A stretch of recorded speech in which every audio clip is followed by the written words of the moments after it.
Nssf, you take your seat. You couldn't even wait for me to tell you to take your seat. Come back. You think of running off from questions we won't allow.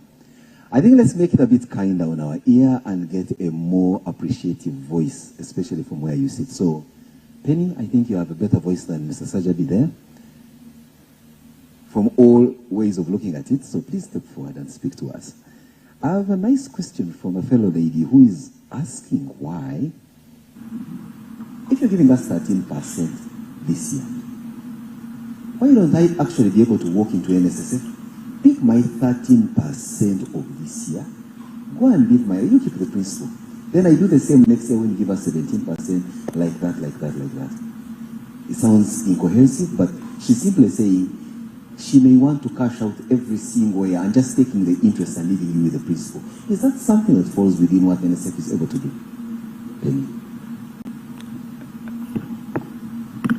I wish I could rephrase the question.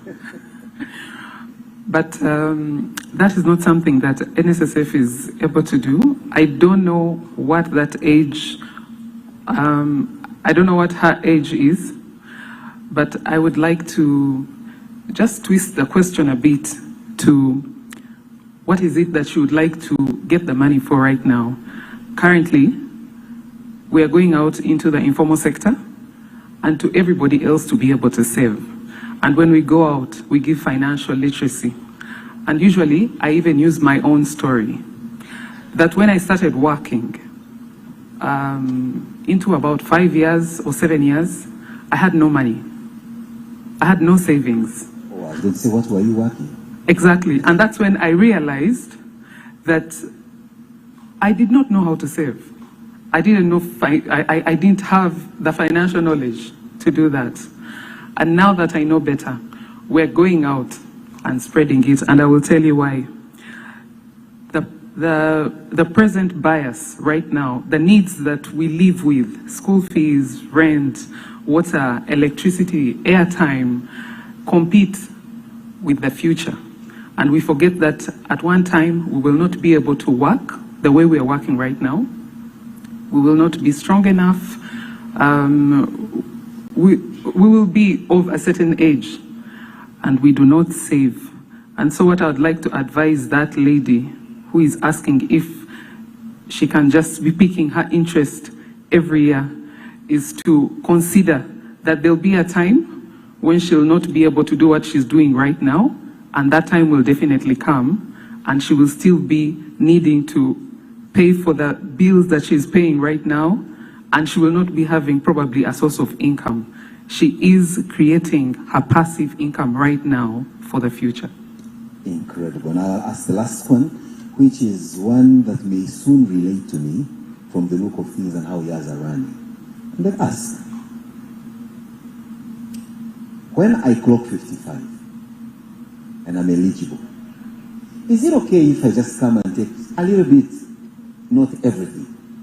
Can I even just not come at all and still continue to benefit from interest rates and the rest? But if I'm to come and take a little bit, what's the minimum I can take out or the maximum I can take out if I want to leave something with you to keep earning an interest? Very good question, Simon. At 55 years old, you can actually come and take all your savings. I can't wait. Yeah, so you can actually come and take all your savings, but you also have an option to leave that money with Nssf and not get bothered with how it is going to be invested and earning interest, and just take a bit of it. You can, and then just leave the money with Nssf and leave the burden with Nssf to create the right investments for your money to grow. We have many people who have reached the age of 55 and have decided no, they will not take out their money, or they'll just take out a portion of it. So yes, you have options to take out all of it or to leave the fund to continue investing it for you. I think that's something that deserves a hand clap. Because and Simon, sorry, there's also another part to that. You don't only have to wait to reach the age of 55. There are those who leave this country and go to another country permanently, and they qualify to be paid the immigration benefits, because then now they subscribe to the laws of another country. They also choose to leave their money with the fund and go to country X, so that when they come back, they have a buffer. And while that money remains with the fund, it's earning interest. So you don't have to wait to reach 55 to decide that the fund can keep your money and keep growing it. Even when you are eligible to get it, because of immigration reasons, you can choose to leave it. There is also the exemption that when you are now working with government or with international bodies that are legally exempt, you have the option of coming to get all your money from Nssf. But you can choose to leave it there and let the fund invest it for you and grow it for you. And we also have many of those members. So you don't have to wait to be 55 years old. There's no doubt that Nssf indeed means a better life. Any wish to this? Thank you. You're welcome. So, Isaac Ogwang, step forward. A little fly on the wall told me that this is how the computation for the interest rate is done. And of course, this was a conversation between me, Muzani, with the guy at the local border stage, and all the other friends of mine I normally hang around with. They say, you send 3 numbers to the Minister of Finance. And then when he wakes up in the morning, he plays Russian roulette with the numbers and just chooses that one number that looks nice. This morning, he chose 13.5. I don't know whether you have sent to him 16 and a 9 and he chose the middle one. We don't know. So allay our fears. How is that done? How do we arrive at 13.5 where we like today? Thank you very much. And I think I still remember the name, Events Flow Management Consultant. A drink on me after here, we shall grab a coffee. Thank you very much. I'll go straight to your question. Interest is a factor of many things. The performance of the fund, like you saw, we belabored how the fund performs, and therefore at the end of the day, after we have met all our costs, we come up with an amount of money that we are going to distribute to our members as interest. So that is the logic behind the interest, and the numbers that are shared with the minister are sensitive to that rationale. The law actually provides that the interest shall be paid annually, and it's based on the money that is made. I am not an accountant, I'm a lawyer, but I know that after you have taken away your costs, you have money that is left over, and then you distribute that to the membership. That is my answer. Thank you very much. In all honesty, I don't remember what you just said. As you can see, I was being told of what time the money will be sent to my account. Oh, folks, the 13.5% is going to be credited to your account by lunchtime. And lunchtime, I mean 6 p.m. You know the lunch we eat normally late? So 6 p.m. around there. If they haven't, I'll give you the number of Patrick Ayot. He's the guy to call. But if they do, and you need to tip someone out of excitement, my number is at the back of the room. When you're going out, you'll see the number. If you want to send mobile money, it brings my name, Simon. Yes, please. You want me to repeat what I said? No. Go ahead. Let's proceed. Very good. That having been said, how do we allay the concerns of savers who, you know how we normally love to gossip and say, but was it 13.5 or it was higher and Nssf decided to frustrate it to some EFRIS, VAT, what, and these other things they normally use to deduct money, withholding this, withholding the other. How can we take it as a foolproof number without any back-end machinations of number playing? Thank you very much. I'll go straight to that. Before the number was declared, we went through the audited financials. We have a report that Stevens has introduced, and it's out there right now. So these numbers are verified. What we verify is our income. We also verify our expenses. We verify all the numbers, and I can stand here and confirm that the 13.5 is as a result of a verified number. And the Auditor General has also given us that assurance. So where I sit as a lawyer, the fund can confirm that the number 13.5 is verified. Thank you very much. On that note, take your seat, Isaac. Let me invite Ms. Barbara Ali. Barbara is going to share with us more about products. Thank you. Now, for you, Barbara, I think I will also first start with giving you some housekeeping rule. As you answer your question, avoid looking at me in as much as I know it's tempting and irresistible to look at me.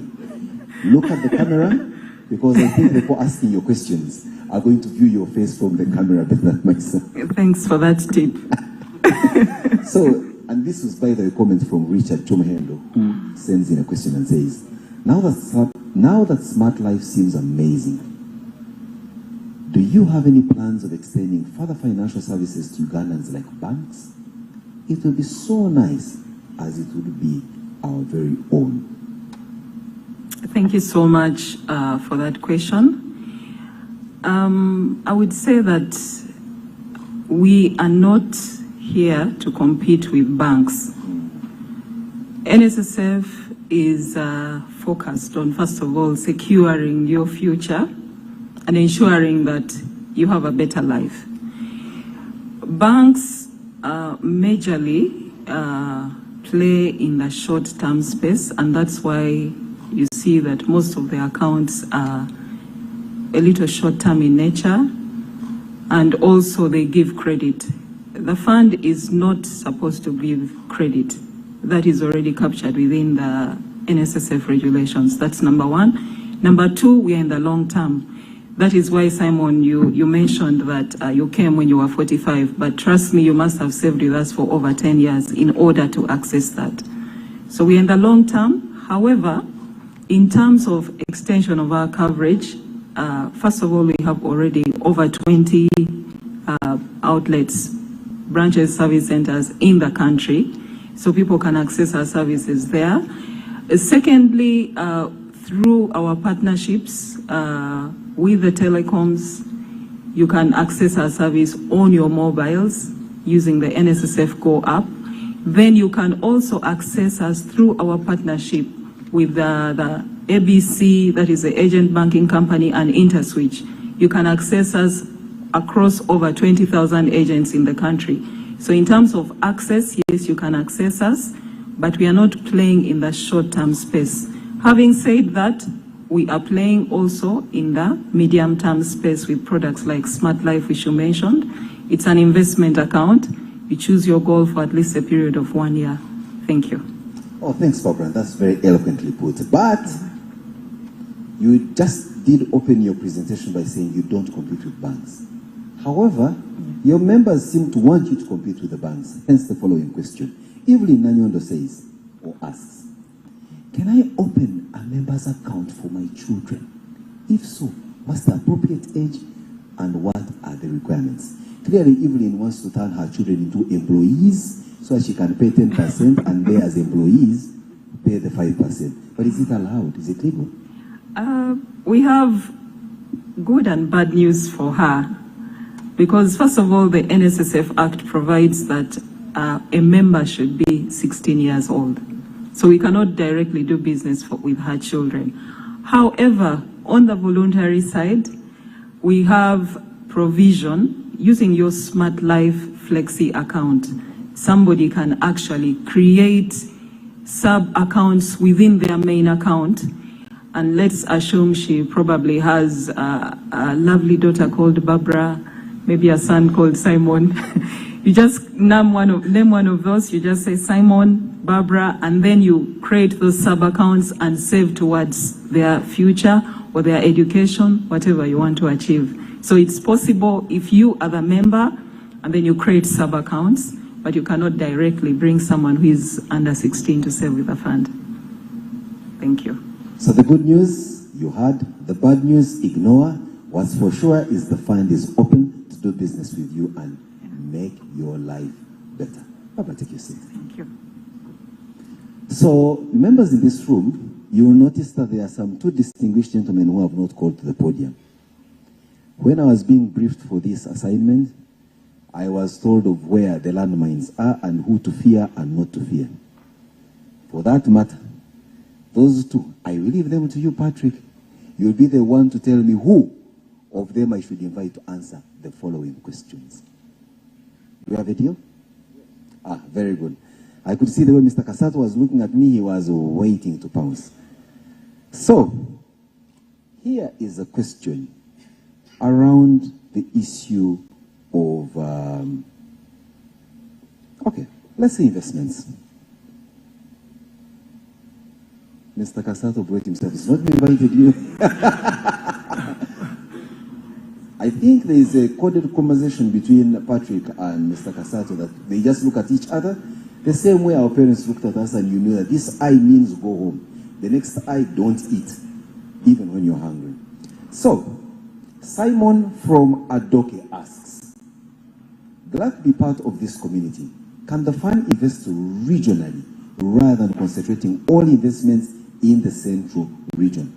By doing so, it creates jobs, brings services closer, and develops different regions. So he asks a question, answers it, then asks it again for you to answer it with more clarity. Over to you, sir. Thank you. I like the fact that part of the question has actually been answered, but I think he meant our real estate investments, because he says that most of the investments are actually concentrated in Kampala. In terms of our real estate investments, we actually started investing regionally by investing in an office block in Jinja. It was the first. We spent about 4 billion Uganda shillings. That one opened the doors for us investing in other areas like Mbarara. We put up an office block.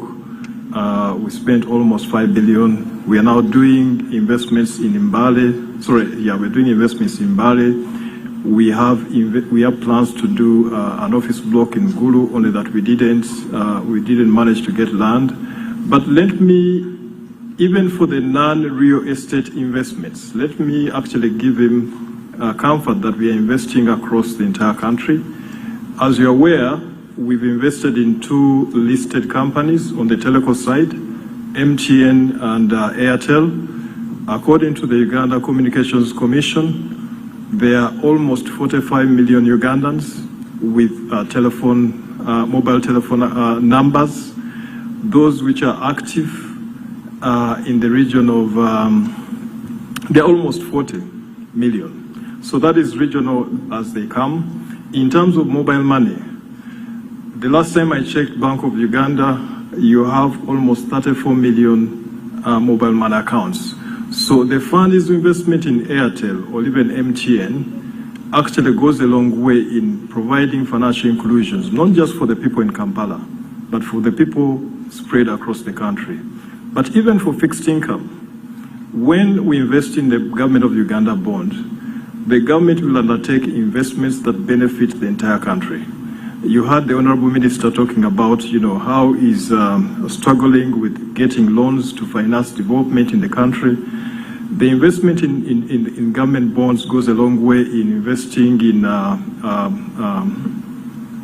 power lines, the high voltage lines to extend electricity to the communities, investing in road construction.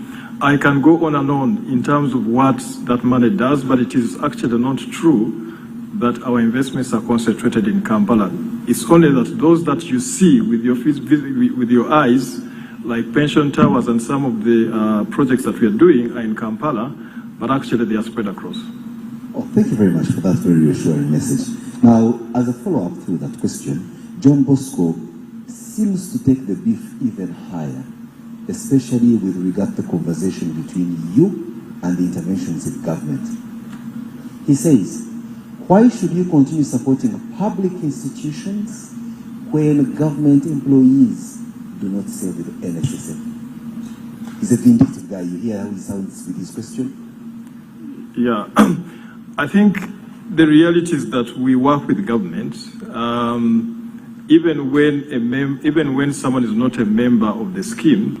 Given our size in the economy and importance in the economy of Uganda, we continue to do good for people who are beyond members of the fund. That is why every single year, in addition to the financial reporting, which is done in the audited accounts, which are the Auditor General's has actually attested to, we also issue the sustainability report, meaning that beyond our membership, we care for people, we care for the people, the communities where we live, we care for the environment, And we believe that it's a win-win situation. It is not a win-lose. It doesn't follow that just because the Nssf is made for the members who are working in the private sector, those who are working in the public sector cannot benefit by the activities of Nssf. And indeed, it is true, as you've seen from the sustainability report and the report that was done by KPMG, that indeed we are doing a lot more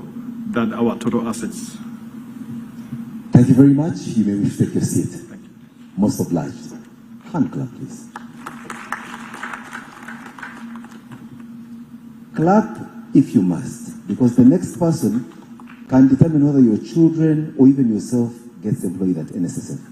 Milton Ward, please step forward. He prefers these claps in advance, not after. Now. Milton? Yep. Look at me, look at yourself. For me to trust that my money is in good hands, one, I must be convinced that the 600 or so staff members at Nssf are not only industrious, are not only qualified, but they are highly motivated, and that you as an institution have a zero tolerance to any one of those characters touching a shilling from the saver and sending it to a private account in a manner that breaks the law. So look us in the face and reassure us that the people you have at Nssf meet the bidding of what people can describe as a communion of saints. Thank you. Thank you for the question. And I think I will start by a disclaimer. We do not operate a communion of saints at Nssf. We have normal Ugandans like you and I who work for us, like you and I. Yeah. But maybe before I get to your question, let me just emphasize one point that was made by our MD, and the chairman said it as well. The success that Nssf experiences, or the success that has just been announced today, is the outcome of the work of the 600 staff of Nssf. It's true, we got a great strategy that was shared by our leaders today. It's true, we got an enabling environment in the country, but all those put together, without the hard work, the commitment, and resilience of our employees, we wouldn't be where we are. So coming to your question, how do we assure our members that our employees will do the right things? So the answer to your question is that if you got the kind of employees that we have at the fund, the role that we perform as the leaders in the organization is to ensure we create the environment to be the very best versions of themselves. That means you got to create the environment where people not just want to perform to their best, but people feel like they are in the right organization, the culture is right, they are valued as individuals, they are given the tools that they need to do the best that they can, and overall, they feel that for the effort that they put on the table, the organization recognizes and rewards it. Of course, we put in place governance frameworks. There are rules and regulations on what can be done and what can't be done. But more than leveraging the rules in terms of getting people doing the right thing, the wrong thing, we try to create the environment where everybody finds it intrinsic in themselves to do the right thing every time, whether the line manager is there or not, because they value what they do, they value the impact that they create in the country, and everybody feels good doing good stuff. So that's what we emphasize on. When MD was talking about 95% employee engagement, the summary of it all is people want to feel good about what they are doing, not just because of what they get, but because they feel as an organization they are looked at it holistically. So I can tell you, I think without fear of contradiction, that 99% of our staff commit to do the right things every single day. Being a normal organization, there will be that small percentage that will be tempted, and it's not a temptation that's in Nssf only. I think our country, there is a generation that wants to get a job today and tomorrow drive a Mercedes-Benz because the CMD is driving a Mercedes-Benz, not knowing that for him to drive that Mercedes-Benz, he has had to work at it for 20 years, 30 years. So there will be people who are tempted to do things like that. But the fortunate thing is we got rules and guidelines that help us. And we apply it very consistently. And every time somebody gets on the wrong side of it, they know we mean it. If we say you dip your hand in the wrong place, we catch up with you, you get dealt with. That in a way in itself is a bit of a deterrent. So I can tell you for sure that having been in the HR profession for a while, the level of people being caught outside the law in Nssf is significantly lower than the level of people being caught out of the law in many other institutions that I know. So the fact of us focusing on getting people, catching people doing right, and encouraging to reward people being caught doing the right thing is paying off big dividends for us. I hope that assures the member that asked the question. Thank you. From the look of things, you know, don't move, Milton. We normally get people sent to us their brief professional bios or even applications for jobs. And there's normally this famous line that I didn't think would ever pass as a true statement, that I can perform my duties without or with minimum supervision. Looks like that is true at Nssf, right? Absolutely true. Great. So when it is true to that extent, and someone does everything right and excels exceedingly, what's the reward mechanism? Just a little bit on that. We saw the sanctions bit, the reward. Okay. So just so that people don't say, I said absolutely just because it's the convenient thing to say. The reason our people work with minimum supervision is because of the performance management process that we use. At the beginning of every year, financial year, which is July, we ensure that everybody has 100% clarity of what performance expectations are of them. So everybody knows to the letter what their employer expects them to do. So whether the supervisor is there or not, the person knows what needs to be done.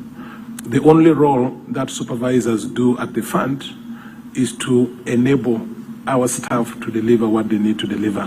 What are the tools they need to deliver? What is the equipment they need to deliver? What's the environment? So once you create that, you can go and sleep and everyone will do what they do. So when you do employee engagement, there are a number of things, but you want me to be brief. So there are things which are to drive the right performance, the right behavior. There are things to sanction inappropriate behavior. So we focus on those things that drive the right behavior. And there are many things.